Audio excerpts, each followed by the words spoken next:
Thank you for joining us today. My name is Ian Scott, and I am the managing partner at Scott Legal. Today, we are going to spend some time talking about the TN visa. And this is a visa that I have actually been on in the past. I was on a TN visa for 10 years, so are quite familiar with it. We're going to talk about whether TN visa requires sponsorship and a number of different aspects of the TN visa requirements. Before we get started, just a few things. We will be recording this webinar, and we will also be sending a link to that recording. We will post the webinar on our YouTube channel, and we'll be sending a link so that you'll be able to access that. And we do encourage you to subscribe to our YouTube channel because we do regularly have webinars and post other videos that are of interest. We will also send you a copy of the PowerPoint presentation that you see on the slide, on the screen rather, and we will send you a guide, a TN guide that has a lot more information related to TN visas. Please feel free to add any questions to the Q&A or the chat box. We will get to all questions. So without further ado, let us jump into the presentation. So the TN visa, what is it? The TN visa is a visa that is based on a trade agreement between United States, Canada, and Mexico, and it allows citizens from Canada or Mexico to get a visa in the United States that allows them to live and work. And in order to get that visa, you have to be one of the professions listed in the TN rules. So there are a number of different professions, for example, graphic designer, there's accountant, there's lawyer, a number of different professions that are in the actual rules, but you would have to actually be one of those professions. And then you would also have to have the relevant educational or experience requirements. So for example, if you're an accountant and you're qualifying for TN under the accountant category, you would actually have to have an accounting degree or a CPA or a degree that is relevant to accounting. If you're qualifying under the engineering degree, engineering category as an engineer, you would have to actually have an engineering degree. So you do have to have an employer, as someone has to offer you a job in the United States.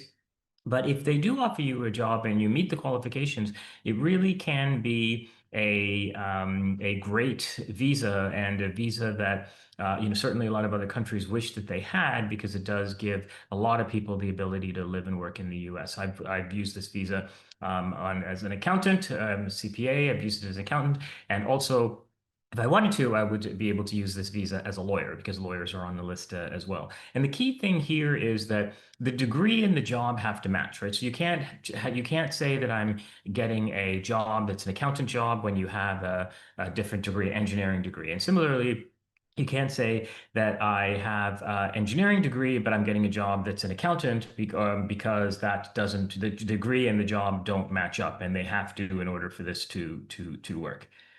So we look here there's an example here of the Department of Labor handbook, and we're using the example of an economist. An economist is on the TN list as well. So ideally, when you are applying under this category, you would actually have a degree in economics or related field. And when you go to this handbook, and this is what the individuals at the border and USCIS and the consulate use, there's a tab here that says, what do they do? And if you go to that tab, it's going to describe in detail what economists do. And when you see what they do, that's what the job description should look like, right? So if first step is that you have an economist degree. But the second thing really is that the actual job description of the job that you have, it is similar to what is in the Department of Labor handbook. And the Department of Labor handbook has a number of different categories. The Sponsorship. What is sponsorship? This is something that often comes up with TN visa, and the question of whether a TN visa requires sponsorship. And my answer is no, it doesn't. And the reason, when you look at other visas like H-1B and L and compare or contrast that to TN, the TN doesn't require that, for Canadians anyway, it doesn't require that you file any forms. You just go to the border with an offer letter. There are no compliance requirements. The company doesn't have to post a bunch of things. There's no specific salary requirement. The company doesn't have to, unlike H-1B, the company doesn't have to return you to your home country if you terminate employment. The locations aren't specific. When you have an H-1B, if you've changed locations, you have to file an amendment and things like that. So really, the bureaucracy and the compliance requirements that are normally associated with sponsorship, we don't see them here. So I don't think this qualifies for sponsorship. And the other thing to think about here is whether you're Canadian or Mexican. Now, if you're Canadian, then you're going to be able to enter the United States at a port of entry. So it's quite simple, straightforward. You pay $50 at the border and show them your job offer letter, your TN letter, and your degree. But if you're a Mexican national, you do have to go to a consulate and apply for the visa. In both of these cases, if you want kind of pre-approval, you could actually apply through USCIS, but we don't see that very often. Usually people go to a consulate or apply by crossing the border. And so the visa for Canadians can be issued for 3 years, and now for it's similar for Mexican nationals. Before it was only 1 year. If you have a spouse and your spouse is Canadian, the spouse can cross the border with you, and the children as well dependents can cross the border with you and get a visa stamp. If they're not Canadian, they're still eligible to come to the United States with you, but they would be required to go to a consulate and get a visa. Canadians are visa exempt, and that's why they don't have to get a visa at the consulate the majority of times. Okay. So let's look at some difficult TN categories. So we looked at one already, the economist, and the reason that's a difficult category is because some time ago, in 2017, the government narrowed the scope because they felt that too many people with maybe accounting degrees, BCom or accounting degrees, were getting economist TNs, and they felt that that was not appropriate. So they ended up narrowing the scope and deciding that the economist category really does have to adhere to that Department of Labor handbook that I mentioned to you in terms of in order for the person to qualify. And so it is much more difficult to get an economist TN than in the past. But if the job actually conforms, and the other key thing is if the person has an economist degree, that's I think a big thing, then that's really what's going to be very, very useful in the determination. The management consultant is also a very, very difficult TN visa category. The management consultant category is one that allows you to qualify in a number of different ways. You can have a bachelor's degree, you can have work experience.